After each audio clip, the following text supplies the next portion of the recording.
Welcome to my wealth space, and thank you for joining me today. Thank you for taking time out today. I just think I should kind of talk a little bit more about cryptocurrency. That what is it all about? What is the idea behind it?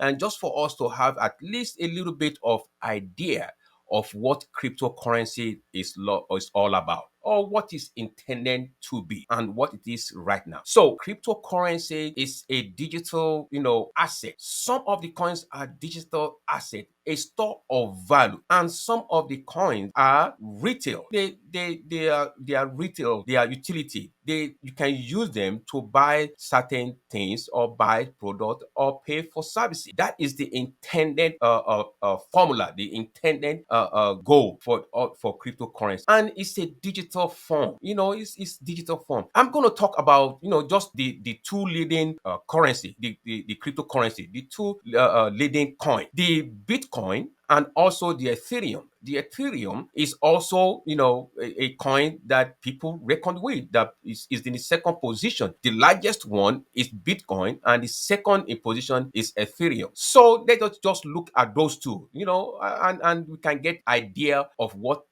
crypto currency is all about.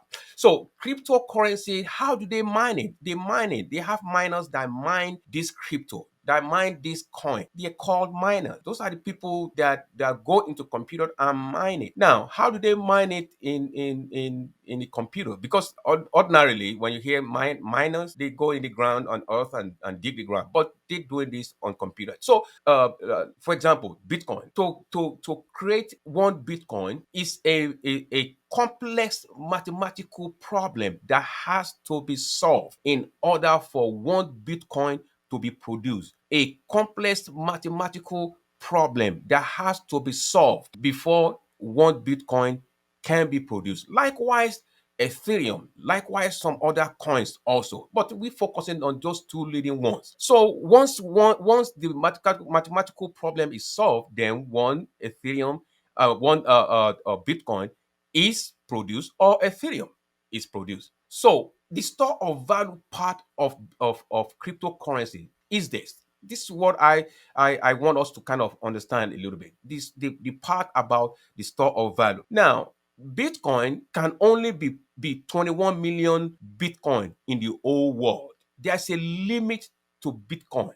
There's a limit to it. At certain point, the number of Ethereum, I mean of Bitcoin, will be 21 million, and that's it. You cannot produce more than 21 million in the whole world. So it can be compared, in my own opinion, it can be compared into gold, because gold cannot be manufactured. It can't be manufactured. It got to be mined in the ground, and once it's finished in the ground, that's it. You cannot manufacture gold. So also when Bitcoin gets to 21 million, it cannot be manufactured anymore.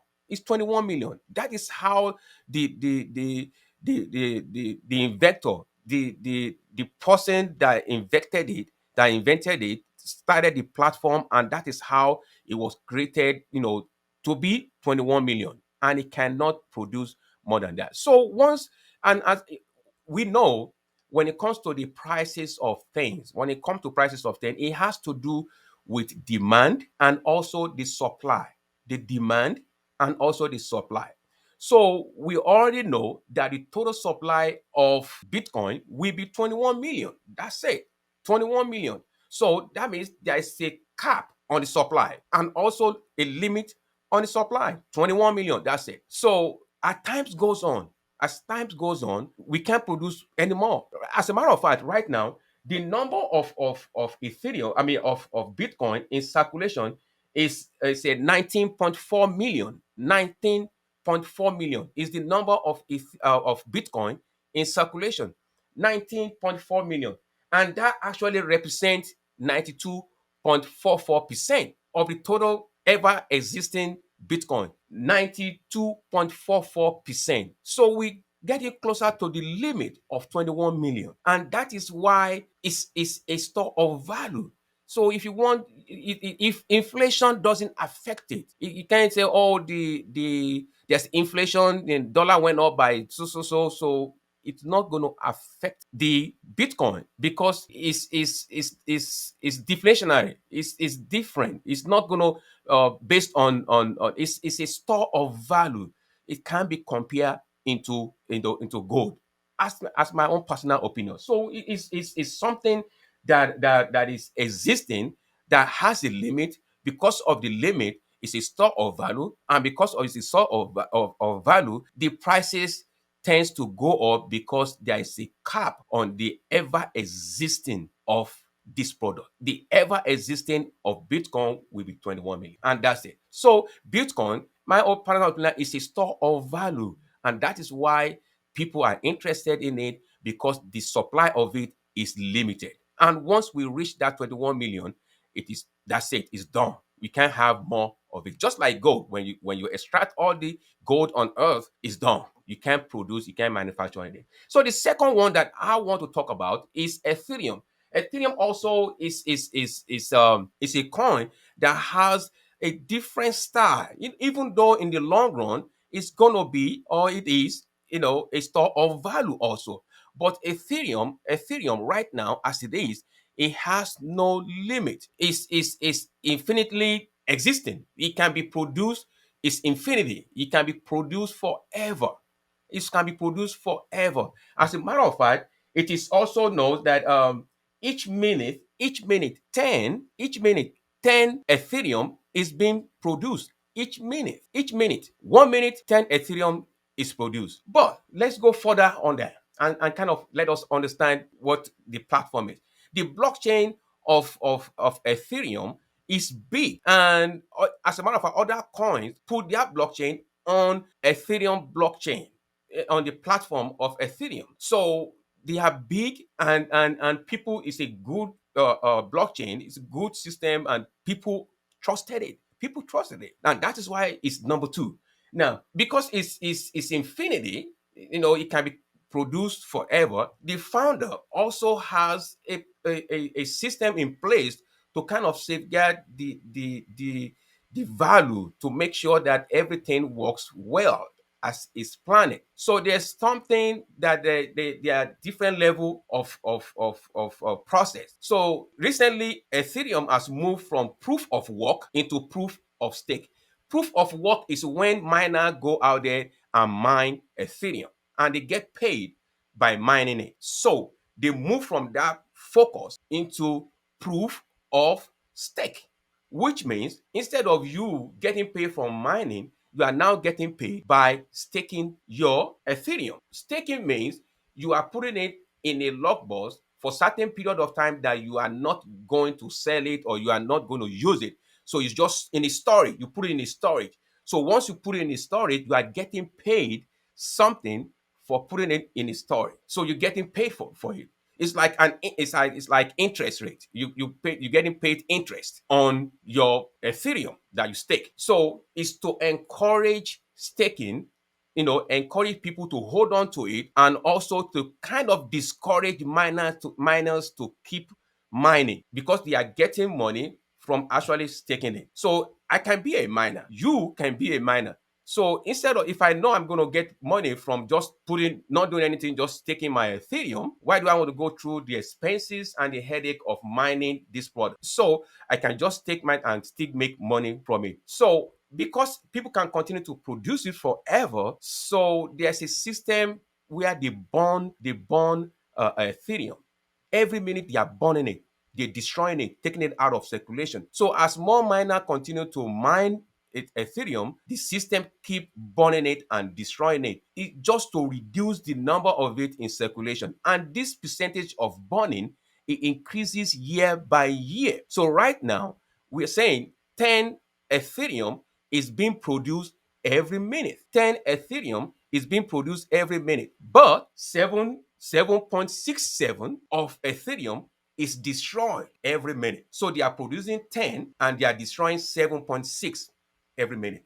So the difference is about what? 2 point something, 3%, 3 Ethereum every minute. This is what where it get interesting. As the burning rate increase from year to year, at certain point it's going to be equilibrium into the amount of Ethereum that is being produced. Then the burning rate is going to surpass the supply, the mining rate. So if the burning rate supply surpass the mining rate, so it won't really be encouraging for people to mine it anymore, because they are destroying everything and they are not really getting anything paid for mining it. So even though it's not a formal cap on it, but the system we kind of set a cap by itself, because the rate of burning will be equilibrium to the rate of manufacturing, and at the same time surpass it. So the burning rate will be more than the manufacturing rate, and the manufacturing rate will have no reason to be manufacturing, because nothing will be paid for it, and it will continue to even keep burning the number of Ethereum in supply at that moment. It will continue to burn it. So in the long run, that's why I said in the long run, it's going to be Ethereum is also going to be a store of value. I don't want to go too much detail, too much technicals, and too much way of confusing us about it. But it's a store of value that in the long run is can be compared to like gold to store your asset. It's so because it has a limit. A Bitcoin has a limit, and Ethereum has a way of burning and reducing it to put a limit on it to reduce the number in circulation. It can is different from a dollar, because a dollar is not really backed by anything really. It's not really backed by anything, and there's no limit to amount of dollar that can be produced, that can be printed. So if you pay attention, we always try to increase the debt limit, increase the debt limit. We keep doing it. But in Bitcoin, you cannot increase it. It's the final that is ever exists is 21 million coin in Bitcoin. That's it. And Ethereum will continue to burn the rate, the existing one continue to burn, and as it burn, the numbers get reduced and reduced and reduced, compared to a dollar where it's not really backed by any system or anything, and there's no limit to a amount of money that we can print. And as much as we get to the number one that we printed earlier, we will go to and increase the rate, the number that we want to print again. So there's no limit to it. So that is the difference. So this is, I guess, I believe I've done a little bit of good job in letting us kind of understand what cryptocurrency is. Thank you very much. If this is your first time here on this channel, I would like you to subscribe to this channel, and I would like you to join the community as we continue to build this generational wealth, as we continue to get our financial freedom and attain the climax of our goal. I want you to hit the notification bell. I want you to join the community. I want you to subscribe to this channel. If you have gained anything, don't keep it to yourself. Share it among others. Share the information. Information is power, and that is what we are doing here, to share information with us. Remember, nobody knows it all, but we all seems to know it all. You can learn from me. I can learn from you. So I want you to comment on this video. Thank you very much. Until I see you in the next video, thank you and have a wonderful day.